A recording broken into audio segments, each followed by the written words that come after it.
Assalamualaikum warahmatullahi wabarakatuh. Halo guys, perkenalkan nama saya Laiza Farawansyah dengan NIM 2420557005 dari Program Studi Sistem Informasi. Di sini saya akan menjelaskan mengenai analisis data menggunakan metode regresi linear dengan menggunakan bahasa pemrograman yaitu Python.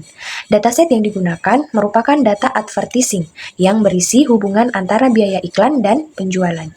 Dengan total 1000 data, hasil pengembangan dari dataset pada buku An Introduction to Statistical Learning. Apa sih itu regresi linear? Regresi linear adalah metode statistik yang digunakan untuk mengetahui hubungan antara variabel input dan output. Dalam penelitian ini, regresi digunakan untuk memprediksi penjualan berdasarkan biaya iklan. Regresi linear ini menggunakan model Y sama dengan penjualan, X sama dengan biaya iklan, dan B sama dengan pengaruh masing-masing variabel. Sedangkan advertising dataset yaitu dataset yang digunakan untuk menganalisis pengaruh biaya iklan terhadap penjualan. Variabel yang digunakan meliputi iklan TV, radio, dan newspaper, serta pengujian sebagai target. Dataset yang saya gunakan terdiri dari 1000 baris. Data yang merupakan hasil pengembangan dari dataset asli, pengembangan ini dilakukan untuk meningkatkan jumlah data agar model yang dihasilkan lebih stabil dan akurat. Variabel yang digunakan adalah TV, radio, newspaper, dan sales. Nah, kita lanjut pada penjelasan coding Python, yang dimana kita menggunakan Google Colab. Nah, supaya dia tersimpan, maka terlebih dahulu kita buka Google Drive dan kita instalkan Collaboration. Setelah itu, kita klik dan masuk di Google Drive, klik tambah baru, setelah itu kita pilih lainnya, dan masuk kita pilih Google Collaborati. Nah, setelah masuk ke Google Collaborati, itu langsung masuk ke Google Colab. Nah, di sini kita akan membuat atau mengcoding dengan menggunakan bahasa Python. Nah, setelah terbuka Google Colabs-nya, kemudian kita pilih menu file. Setelah kita pilih menu file, kita lanjut klik bagian upload file. Setelah kita upload file, yang dimana kita sudah memiliki file dataset. Di sini saya memiliki file dataset advertising.csv agar bisa dipanggil saat kita mengcoding di sini di Google Colab. Setelah filenya terupload, kemudian kita lanjut coding dengan memasukkan import pandas ASPD, yaitu library Python yang digunakan untuk mengolah dan menganalisis data, terutama dalam bentuk tabel seperti Excel dan CSV. Kemudian kita masukkan lagi import NumPy SNP, yaitu library yang digunakan untuk perhitungan numerik seperti operasi matematika dan pengolahan array. Kemudian kita lanjut untuk from scikit-learn model selection import train test split from scikit-learn linear model import linear regression. Yang ketiga itu kita masukkan lagi from scikit-learn matrix import mean absolute error mean squared error, yang dimana itu digunakan untuk yang train test split itu digunakan untuk membagi dataset menjadi dua bagian, yaitu data training dan data testing. Yang kedua itu linear regression digunakan untuk membuat model regresi linear, yaitu model yang mempelajari hubungan antara variabel input dan output.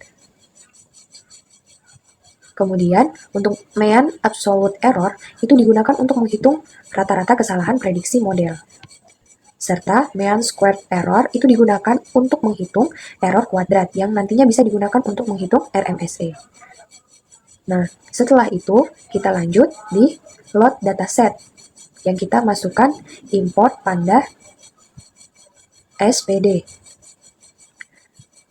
Setelah itu kita ketikkan data sama dengan pd.read csv, di mana kita akan melihat file atau kita akan memanggil file yang telah kita upload tadi. Sesuaikan namanya.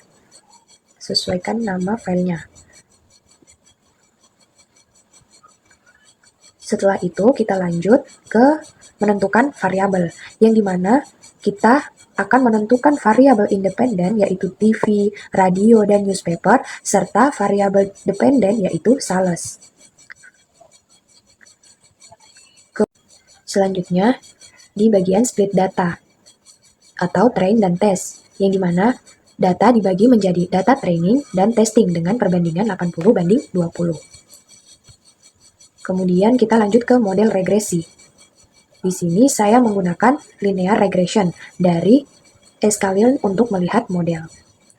Kemudian kita lanjut ke prediksi, yaitu model yang digunakan untuk memprediksi nilai penjualan pada data testing. Selanjutnya kita masuk ke bagian terakhir yaitu evaluasi dengan model MAE dan RMSE, yang dimana MAE itu menunjukkan rata-rata kesalahan prediksi model. Sedangkan RMSE atau yang disebut mean squared error itu digunakan lebih sensitif terhadap kesalahan besar. Yang dimana dari hasil pengujian itu diperoleh nilai MAE sebesar 0,946 yang berarti rata-rata kesalahan prediksi model kurang dari 1 satuan. Sedangkan nilai RMSE yaitu sebesar 1,100 menunjukkan adanya beberapa kesalahan yang sedikit lebih besar, namun tidak signifikan karena nilai RMSE tidak jauh berbeda dari MAE. Dapat disimpulkan bahwa model cukup stabil dan tidak memiliki banyak outlier. Baik, kesimpulannya yaitu berdasarkan hasil analisis dapat disimpulkan bahwa model regresi linear mampu memprediksi penjualan dengan cukup baik berdasarkan biaya iklan. Dataset yang digunakan juga cukup besar sehingga menghasilkan model yang stabil. Dengan demikian, regresi linear dapat digunakan sebagai metode yang efektif dalam analisis data advertising. Baik, itu penjelasan dari saya mengenai dataset advertising dengan model regresi linear. Untuk salah dan kurangnya, mohon maaf. Assalamualaikum warahmatullahi wabarakatuh. I just had to let you know you're